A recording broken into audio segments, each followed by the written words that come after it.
Hello, I'm Greg Redk Mods, and welcome to episode 2 of season 4 of my PowerPC series. Today's episode, we will be building the fastest, slowest iMac G5. And what do I mean by that? This is literally the slowest iMac G5. In fact, it's literally the slowest G5 that Apple ever made. This is a 1.6 running at 1/3 the bus speed of the CPU speed.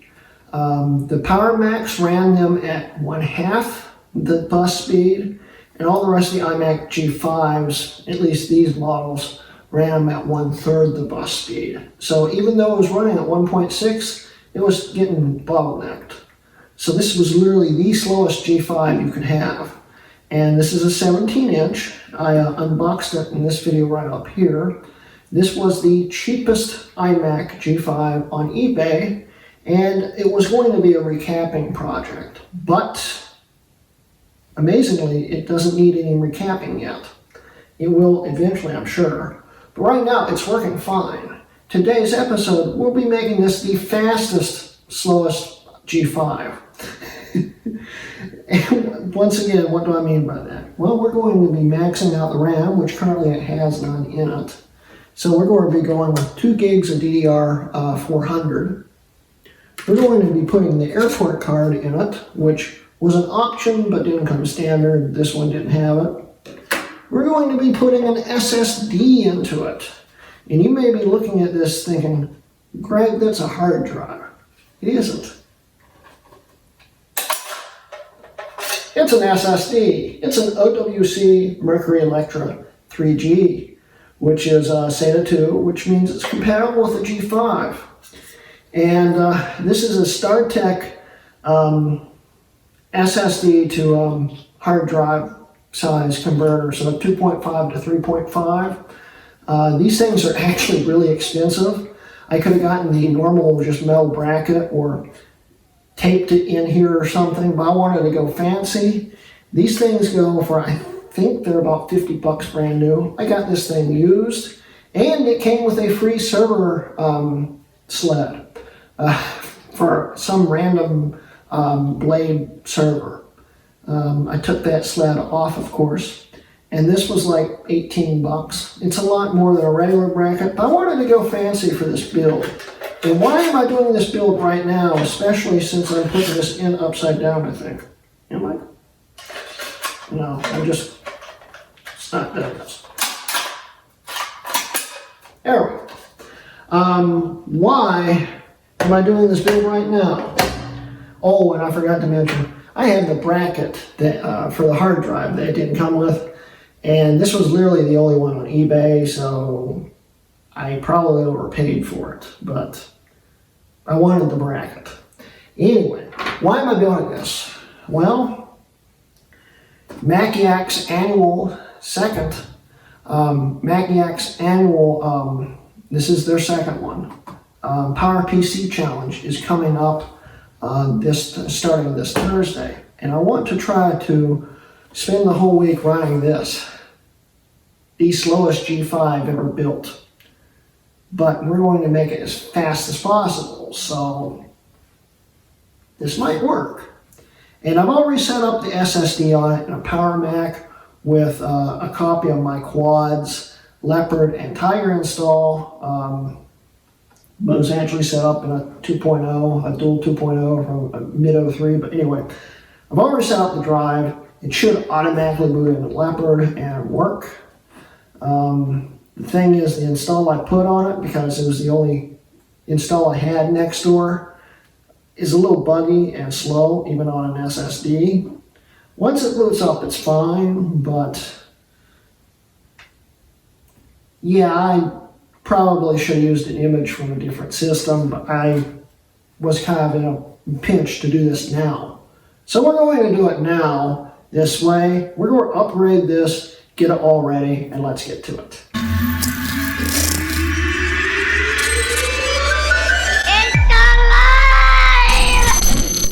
Okay, so before we start up here, I do want to show you this really neat adapter, because why not? It looks like a hard drive, but as you look, it's got a door on it, And it's even got a reading activity light, which actually works. I saw it working in the Power Mac. And you just open up the door, and there's your 2.5 drive. I've actually taken this apart to see how it works. It's got two pieces that push down on it, so you don't need any special tools to fit this into here. You just have to put it in like this, and then it's locked into place, and it works. So anyway, let's start taking this apart. The way I have the camera set up right now, this is going to be really difficult to film. Of course, see what I can do here. So we need to start out by loosening 3 screws down at the bottom, which are all Phillips, and they're, I think, Phillips 2s.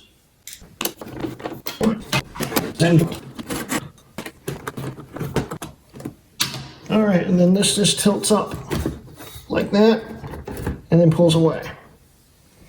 And of course, these iMacs are the most unreliable Macs basically ever made.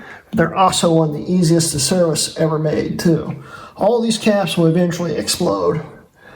They definitely are the originals, but they're all fine right now, so we're going to go with it.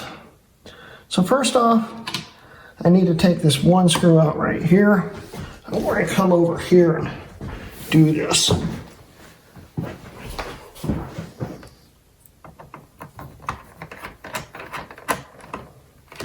And I'm missing a screw for there, but you don't really need it. Take the shroud off. Take the mounting screws out, which are in here finger tight.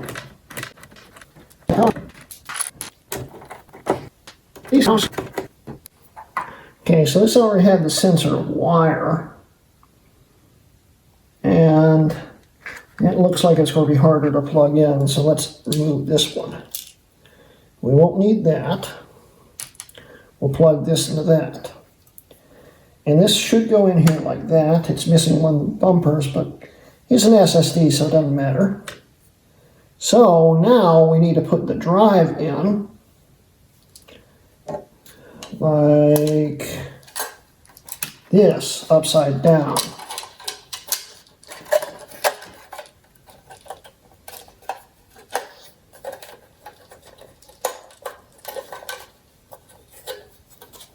I don't know how you put it in. How does it go in?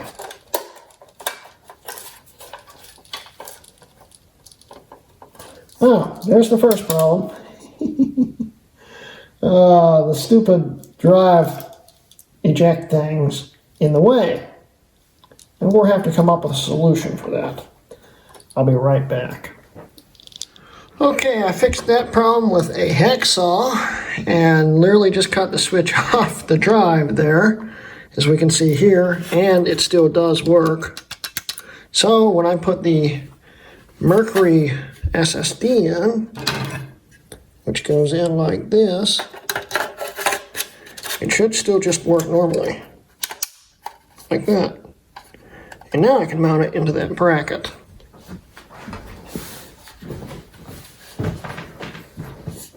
See if everything's focused. Appears to be. So this has to go in like this. These go here.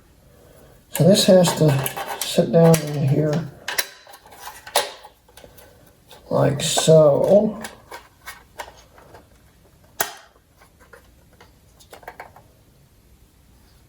And everything lines up and works now. Awesome. All right, so we have to put these Phillips head screws that I just randomly found somewhere into this bracket.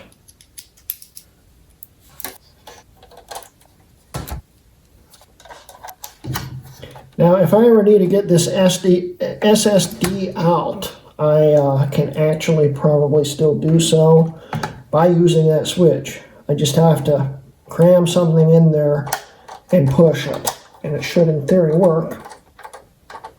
So okay, So we got the bracket on, as we can see right here. I'm not holding it in camera. We got the bracket on, as we can see right here. I don't know why it's...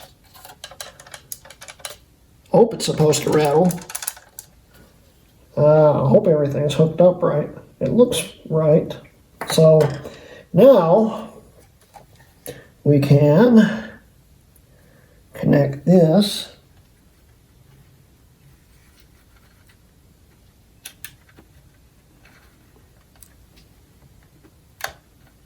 Now we have the sensor plugged back in. You can set these down onto here.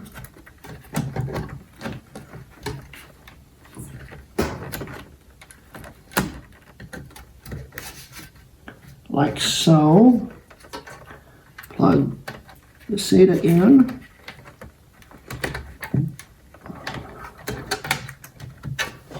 And it fits perfectly. So now we just got to put in these 3 screws.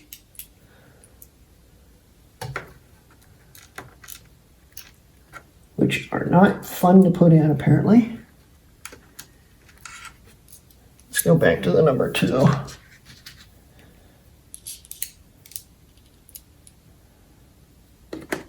Sensor wire's kind of in the way.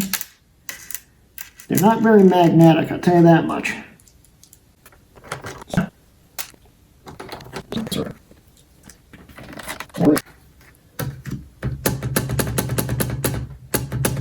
Well, if it had that rubber piece in it, it would be more secure. But it's not going to fall out. It's kind of annoying though. Oh well. I don't know if that would cause rattling or not. Now originally I wanted to redo the thermal paste on this. And yes, that's just literally taped on with double-sided tape. Good quality work there, Apple. But to redo the thermal paste on this, I have to take the whole logic board out. And I don't really want to do that until I have to. I'm hoping the G5 won't burn out this week while I'm using it. So, yeah. That back on there.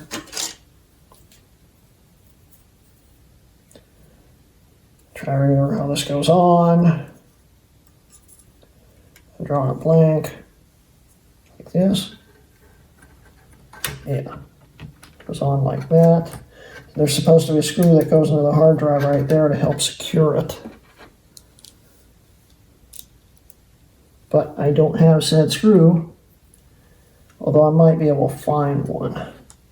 Honestly, to keep it from vibrating more, I might do that. Okay. I guess it's supposed to be like that. I'm going to see if I can find another screw really quick. I'll be right back. Alright, so the Power Mac Blue and White parts system I have had a bunch of SCSI drives in it.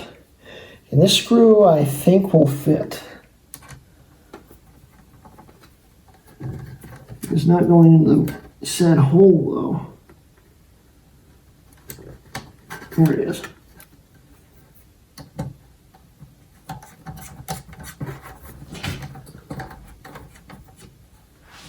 There. Now it's sort of secure. It's still pretty floppy. Wish I had a gasket right there. Oh well. So now we can put in the airport card, which, if I remember correctly, goes in upside down like this.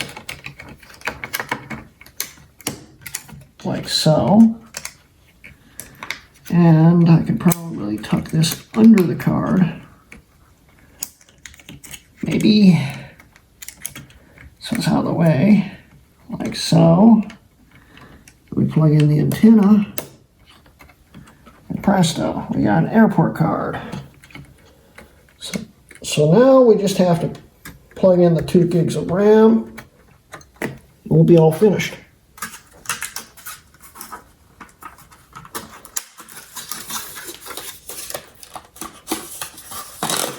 Yeah. As I almost dropped one of the modules. Okay. There's the RAM.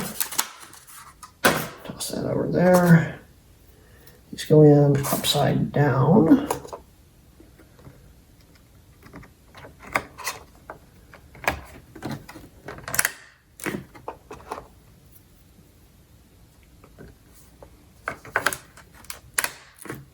Alright, so we've got the entire thing upgraded and ready to boot up.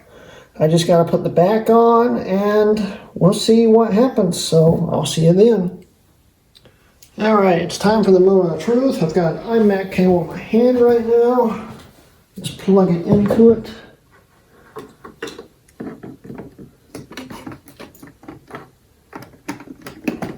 Like so. Plug this into the wall. Let's see if it powers on. You know, it might help to actually have a keyboard and mouse too. Let's see here. There we go. I think this mouse might be broken though. We'll find out.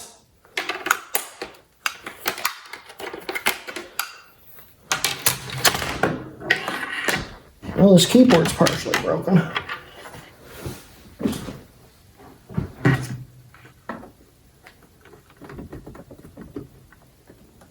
Okay.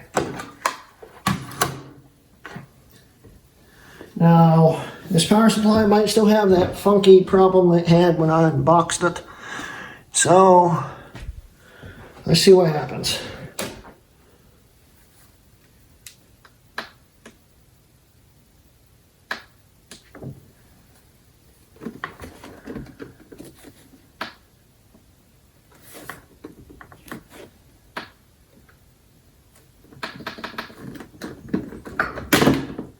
I just had this running the other day.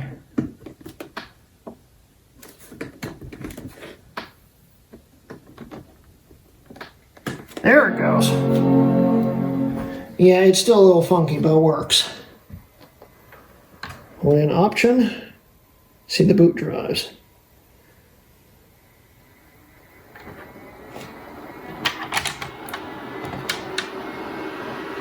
My, that's really broken. There we go. All right, so it wants to boot into Tiger. So let's let it boot into Tiger and see what happens. Sometime today. Pulls a lot of good air.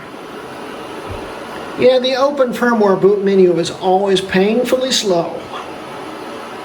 No matter what Mac you're on. Let's turn these lights down. Enter.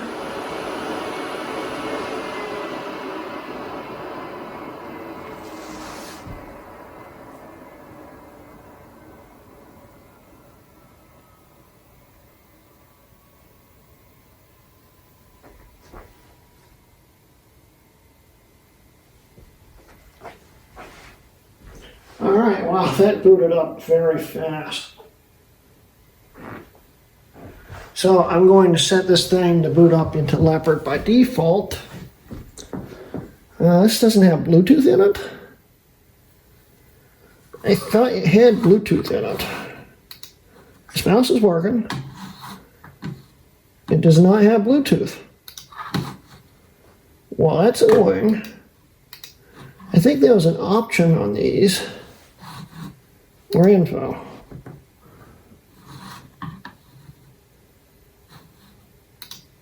No information found. Yeah, the Bluetooth problem isn't a huge problem, but I would like to have Bluetooth in it.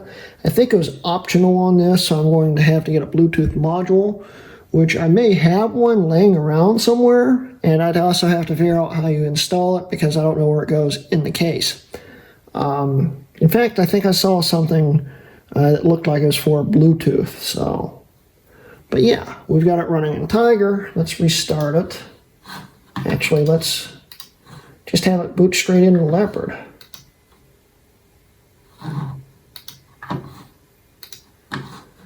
We'll shut it down.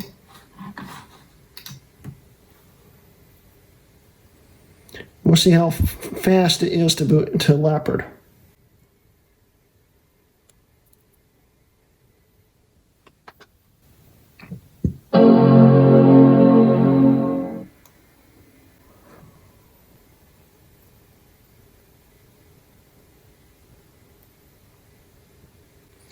Okay, so I think because I cloned the image directly from my quad and that Leopard install is really screwed up, it's screwing up the boot speed time.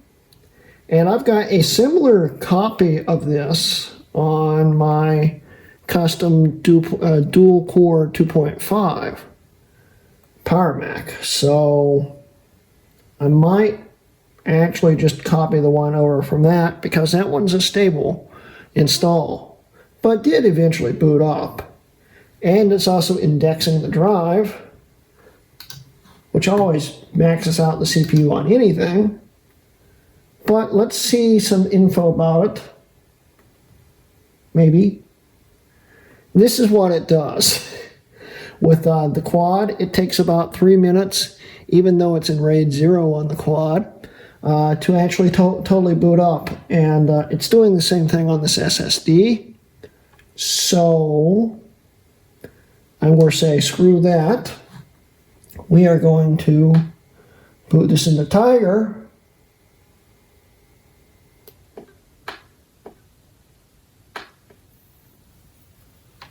And once we boot it into Tiger, I'm going to clone the Leopard drive from my dual 2.5 over. Okay, we've got my dual 2.5 in target disk mode behind it. Here are the drives right here, including 2 Linux drives, which you can't actually ID, but still. They're all here.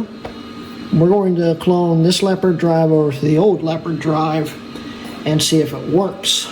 And I think what happened with the quad is because it's in RAID 0, there's some swapping problems going on between the 2 drives, and it carried over to the image of it. So, yeah, it sucks, but we can fix it pretty easily by just doing this, although it's going to be slower over FireWire 400. I was doing it on 800 on the Power Mac, so... So here, let's first erase this.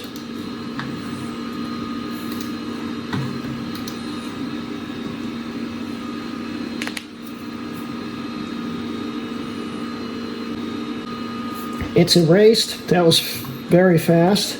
It's definitely an SSD for sure. Now we can go to Restore, Source, Destination, and Restore.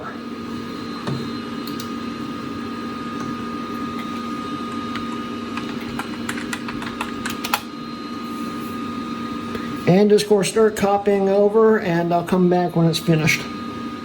Okay, so it is 10 a.m. the very next day almost. I stared at this thing. I started it around 2 a.m. I stared at it for about 2 hours thinking, oh, it's going to finish soon. It never did. So I decided to let it run through the night. The last time I checked it before I officially went to bed, aka I'm really tired, was 5 a.m. and it was only about 50% done. So apparently target disk mode and this is slow too. Everything about this computer is pretty painfully slow. But it's finally copied over. I can eject the other drives. Let's see here, eject. Let that eject. Okay. So now I can power off the dual 2.5. Oh, it's so quiet now. All right. So we now have the dual 2.5's copy of Leopard on here. So we can go over to System Preferences, Start Up Disk, set it on Leopard, and restart.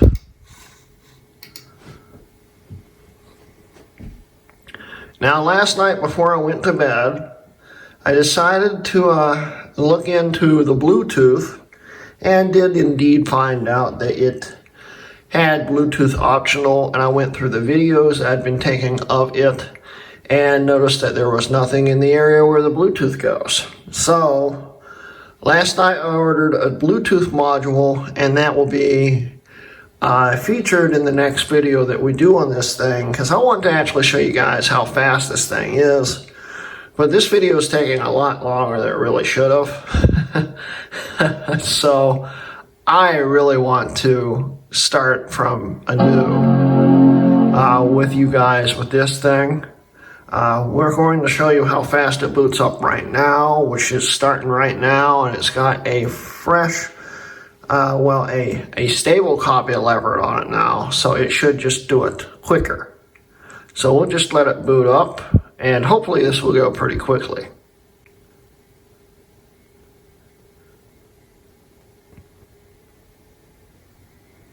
Yeah, that was not too bad. We're almost totally booted up here. Now I do have to remove iStat menus because this version of iStat menus is a little bit slow, aka it has a lot of problems with single core Macs. And that definitely is still installed. It's loading up right now, as you can see, and it will max out the CPU. So this will actually even boot faster once I remove iStat menus. But it booted up, and this is the reason why I didn't use this image, because there is a lot of junk on it. But it's stable and very quick. And yeah, this would boot up even quicker if, for instance, iStat menus wasn't on it, and I streamlined it a little bit. But we'll zoom in a little bit here for you guys, and the camera got really crooked. Oh well. It's not focusing very well, but we zoomed in some. Maybe I can fix that. And it kind of made it worse. Let's move you guys a little bit.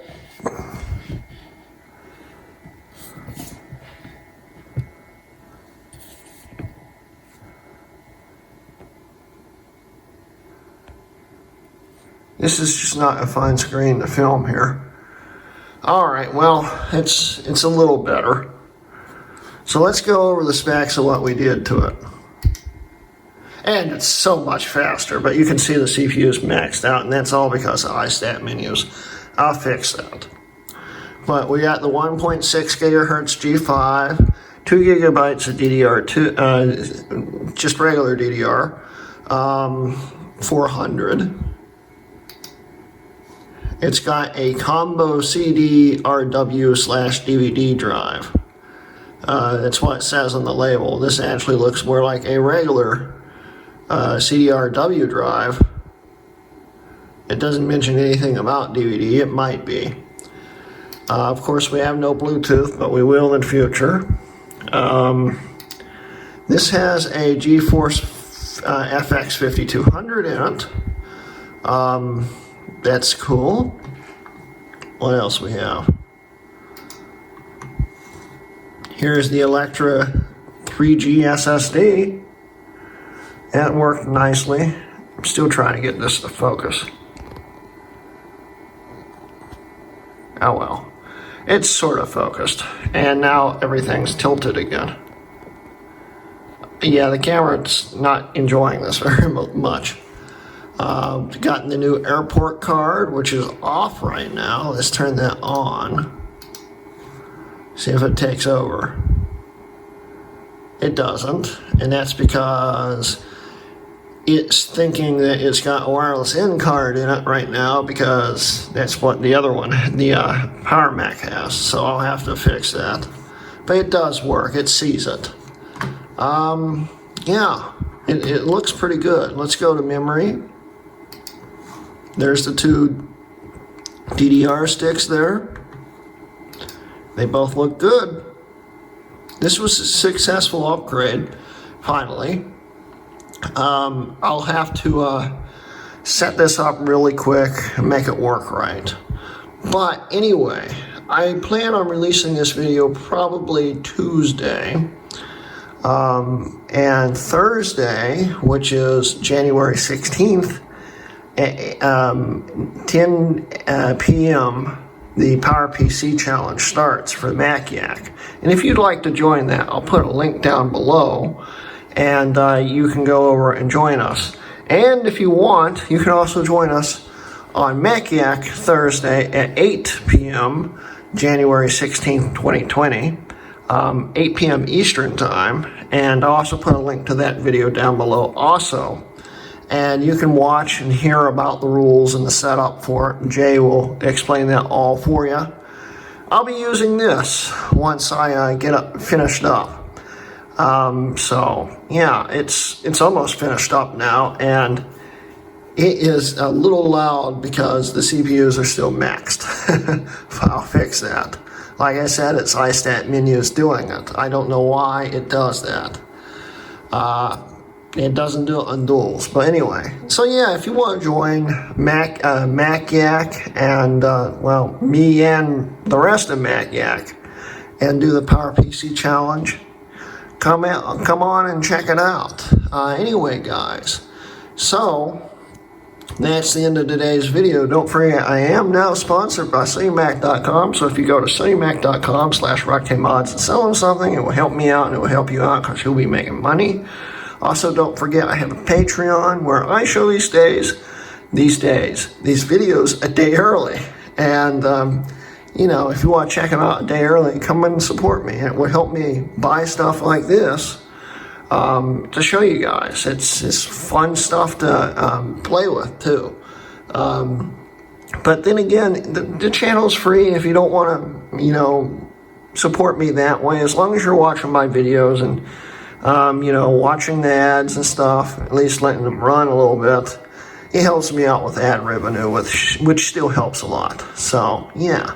Anyway, guys, I hope you enjoyed today's video, and this has been a RockTMods video.